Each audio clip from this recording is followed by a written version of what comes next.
Bonjour les enfants, aujourd'hui c'est mardi 14 avril, nous allons faire une révision d'une leçon de conjugaison. La semaine dernière, on a vu le passé composé, aujourd'hui on va voir l'imparfait. Qu'est-ce que l'imparfait?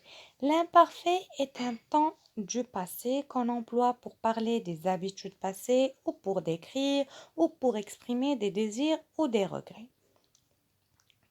Quelles sont les terminaisons de l'imparfait? AIS, AIS, AIT, IONS, IEZ, AIENT. L'imparfait est un temps très simple à conjuguer. Voyons comment conjuguer un verbe du premier groupe à l'imparfait. C'est très simple. J'enlève ER et j'ajoute la terminaison. Prenons un exemple, le verbe déjeuner. Je dis je déjeunais, tu déjeunais, il déjeunait, elle déjeunait, nous déjeunions, vous déjeuniez, il déjeunait, elle déjeunait. Dans les verbes du premier groupe, il y a certains cas, par exemple les verbes en G. Prenons l'exemple du verbe nager. Regardez nager, si j'enlève ER, je vais avoir la lettre G dans le radical. Et donc G devant A, ça se prononce ga. Donc je ne peux pas dire je naguais. Qu'est-ce que je vais faire pour la prononcer nager? Et donc je vais ajouter E devant G. Je dis je nageais, tu nageais, il nageait, elle nageait, nous nagions, vous nagiez, il nageait, elle nageait. Qu'est-ce que vous remarquez? J'ai ajouté le E à la première personne, deuxième personne et troisième personne du singulier et à la troisième personne du pluriel. À la première personne et deuxième personne du pluriel, je ne vais pas ajouter le E parce que le G est devant I et G devant I, ça se prononce J. Prenons le deuxième cas, c'est les verbes en C.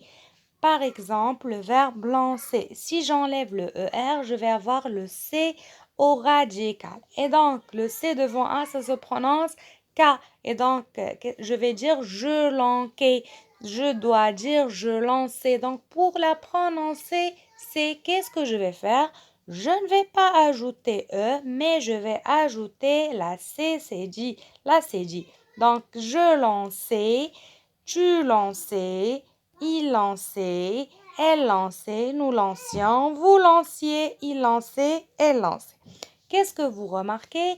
J'ai ajouté la CG à la première personne, deuxième personne et troisième personne du singulier et à la troisième personne du pluriel. À la première personne du pluriel, deuxième personne du pluriel, je ne vais pas ajouter la CJ parce que le C est devant I. Prenons le troisième cas, c'est les verbes en IE, comme le verbe crier. Si j'enlève ER, je vais avoir I au radical. Alors, attention à la première et à la deuxième personne du pluriel. Je vais le conjuguer. Je criais, tu criais, il criait, elle criait.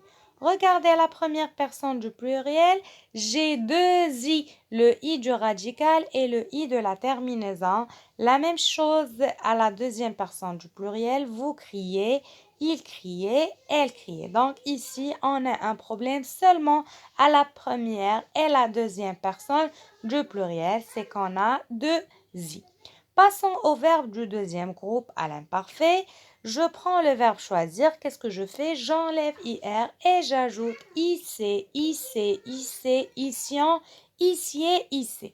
Je vais dire je choisissais, tu choisissais, il choisissait, elle choisissait, nous choisissions, vous choisissiez, il choisissait, elle choisissait. Alors, comment conjuguer les verbes du troisième groupe à l'imparfait? Généralement, il faut enlever la terminaison de l'infinitif et ajouter la terminaison de l'imparfait.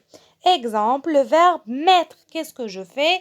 J'enlève RE et je dis je mettais, tu mettais, il mettait, elle mettait, nous mettions, vous mettiez, il mettait, elle mettait.